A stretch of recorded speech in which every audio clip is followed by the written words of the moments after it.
हमारे चैनल को अवश्य सब्सक्राइब करें और नए अपडेट्स सबसे पहले पाने के लिए इस बेल बटन को दबाना न भूलें। बोले का नाम पड़ी बाबू? ये नाम राकेश खरवार पड़ी। राकेश खरवार। कहाँ घर पड़ी? सौली। सौली। कौन ट्रिप पर गए बा? ये माटी के मूर्ति से हंसे में मुंह। अच्छा, पहले से गाना गईलो बड़ा कि पहला बार गावा? ना फर्स्ट बार। तनी गा के बताओ के तो अपन गाना। पाई के राउर दर्शने में किस्मत सफर चमक जाला। तनी बढ़िया पाई के राउंड बढ़िया से। पाई के राउर दर्शने मैया किस्मत सब कर चमक जाला हो। पाई के राउर दर्शने मैया किस्मत सब कर चमक जाला हो। पावते और के शरण तुहार उहो खिलाई जाला हो। पावते और के शरण तुहार उहो खिलाई जाला हो।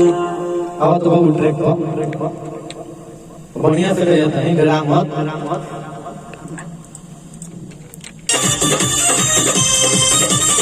पाई के राउर सोनिया मैया किस्मत सब कर चमक जाला हो। पाई के राउर सोनिया मैया किस्मत सब कर चमक जाला हो। पावते और के शरण तुहार उहो खिलाई जाला हो। पावते और के शरण तुहार उहो खिलाई जाला हो। आंतरा के तो बाबू बनल बा मैया के साचा दरबार हो।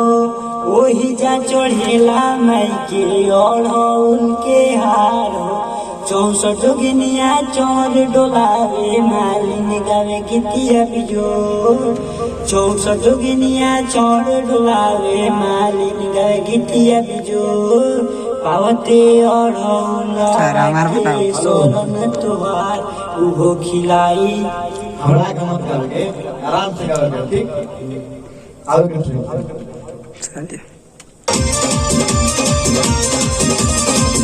बनल बा मैया के साचा दरबार हो।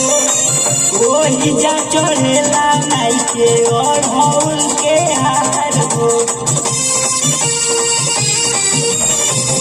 बनल बा मैया के नया दरबार हो। ओही जा चढ़ेला माई के और के हार हो।